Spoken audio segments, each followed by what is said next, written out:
of Global Media Network, LLC. Educate, enlighten, entertain, and let's not forget mindfulness. On today's episode of Lest We Forget Historical, we're going to take an article out of Buzz. And the name is Here's a Timeline of Hitler's First 53 Days in Office. Let me know if you notice anything familiar. Our title is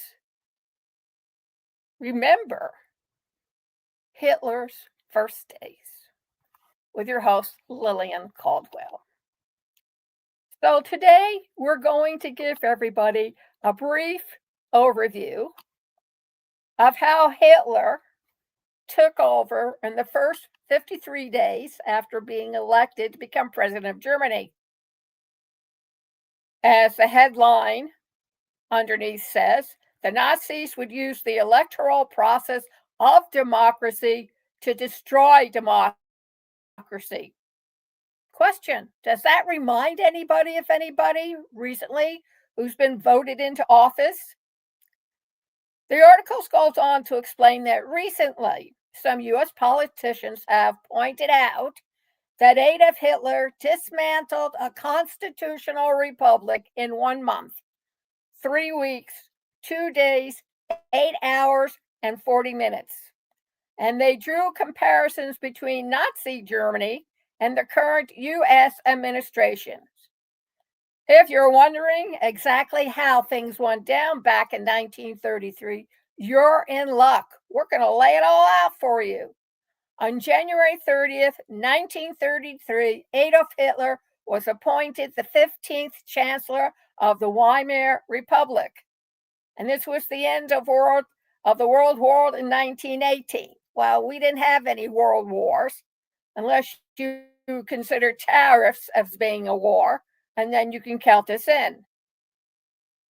Germany shifted away from being a monarchy. Well, we were never a monarchy, but maybe the current king of the present administration may change that. Who knows? 15 years later, Hitler managed to usurp the Constitution in less than 2 months. 10 years prior to that, he had led an attempted coup on the government. On this country, it was only 4 years by an attempted coup. And he pardoned all of them, even the criminals who killed. A group of armed Nazis marched on the Bear Hall, and it was called the Bear Hall Push, P-U-T-S-C-H, where the state commissioner was speaking. And Hitler demanded that the leaders get behind their cause. In 24 hours or less, the coup failed, leaving 14 Nazis and 4 police officers dead. Hitler escaped that night, but was arrested 2 days later. For his involvement, he was sentenced to 5 years in prison for high treason, where he penned his now infamous book, Mein Kampf. And yes, ladies and gentlemen, I read it. But he only served 9 months before being released in 1924. Does that mean he was a felon, like the present administration was indicted to be a felon? Christopher R. Browning said, Hitler's lesson from the Thal-Putsch revolution through the politics of legality rather than storm Munich City Hall. The Nazis would use the electoral process of democracy to destroy democracy. Later, the Nazis would redefine the push as a, quote, heroic effort to save the nation. It's not like Napoleon Bonaparte saying to save the nation, you have to put yourself above the laws and not be held accountable for anything. Certainly smacks of it, doesn't it? According to the United States Holocaust Memorial Museum, they even built a memorial to their party members who were killed in the attack. And the plaque shows all who were killed, all their names, notably excluding the 4 police officers killed during the coup.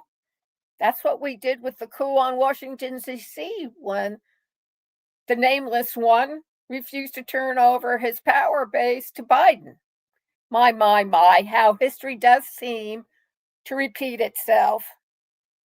The United States Holocaust Memorial went on to say that only after World War II did authorities of the German Federal Republic dedicate a plaque memorializing the 4 police officers killed on duty in defense of the Weimar Republic. Well, nothing's been said of the men who tried to defend the Capitol building. They were killed. With the speeches made during his trial, the release of Mein Kampf, and the impact of the Great Depression on Germany, well, we don't have a Great Depression, but we have a lot of microplastics that is destroying our harvest, and there's no groundwater, meaning underground water anymore, to water the great breadbasket of the United States. And the water that was intended for the farmers in California was just let loose and have a gay old time. However, the wages in Germany then dropped 39% from 1929 to 1932, and Hitler continued to build support for the National Socialist German Workers' Party, aka the Nazi Party. In the July elections of 1932, the Nazis won more votes than any other party, 37% of the popular vote, and he wasn't even lying then. Oops, I shouldn't have said that. Fake news. Sorry about that. Shortly after, the majority parties were unable to form a coalition to govern. That sounds like the Democrats. And the German parliament was dissolved. Well, is that the equivalent of stacking the Congress and the Senate with all, well, what do they call it? Toe kickers? I guess well enough. In the following election in November, the Nazis won slightly less at 33%, but it was still the largest share of votes. The Nazis needed to form a coalition, but they refused to work with other parties. Well, that's what's happening with the Republicans. Hitler felt that he had a mandate and demanded that he be appointed chancellor. Eventually, the German president, Paul von Hindenburg, gave in. Well, you see, this is one-stop chopping in the current administration because he's already the president, so a smooth step into oligarchy or dictatorship is just right around the corner. Despite his distaste for Hitler, Hindenburg made him chancellor on January 30th, 1933, and gave the Nazi parties 2 seats in the cabinet. Hindenburg's advisors believed that this would allow them to govern behind the scenes, according to the United States Holocaust Memorial Museum. And Browning said Hindenburg was exercised one of the emergency powers granted to him under the Weimar Constitution, the power to appoint a minority chancellor when political polarization and gridlock meant that no majority government could form. Once he had the chancellorship and the cabinet positions, Hitler began to put his loyalists in positions of power. Is that similar to when the current administration told the Proud Boys that they would make excellent politicians and he would see to it they got jobs within his cabinet? Hitler appointed Wilhelm Frick as Minister of the Interior and Hermann Göring as Interior Minister of Prussia. Rybak said Hitler then put his 2 ministers to work targeting the Weimar Republic's key democratic pillars: free speech, due process, public referendum, and states' rights.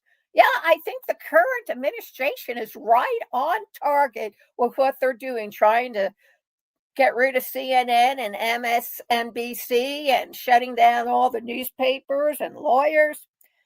He said that Hitler wanted to pass his empowering law, which Rybak describes as designed to revive the economy, reduce unemployment, increase military spending, and withdraw from international treaty obligation, purge the country of foreigners he claimed were poisoning the blood of the nation, and exact revenge on political opponents. Well, I'm pretty sure the current administration did not read Mein Kampf, but maybe they made one of those yellow books that kids used to cheat with during the 50s and 60s. They would give them a synopsis of pretty much what was happening in the books they were supposed to read, but not enough truth really for you to learn anything. In order to do this, Hitler would need the support of 2/3 of the parliamentary electorate. By that time, his opposition, the Social Democrats and Communist parties, held 221 out of the available 584 seats. On that first day as chancellor, Hitler immediately called for new elections to be held in early March in an attempt to gain more power. Mm-hmm. On February 4th, Hitler issued the decree for the protection of the German people, which restricted the press and allowed the police to shut down any political meetings or marches. This made it difficult to be opposed to what he was doing. Let's see, is that like shutting down and taking away grants from the colleges and the university where protesters are gathering to protest what's happening in Washington, D.C.? It might even say that everything is relative at this point. Even so, the Nazis seem more likely to lose support in the upcoming election than win it. On February 18th, Ryback notes the center left newspaper, Vossische, Vossische, new word Zeitung, wrote that despite Hitler's campaign promises and political posturing, yeah, we've heard a couple of campaign promises from the present administration that he's doing absolutely nothing about. And of course, his voters who put him into office think that they have encountered a bait and switch opportunity. Nothing had changed for the average German. If anything, things had gotten worse. Go talk to the farmers, they'll tell you.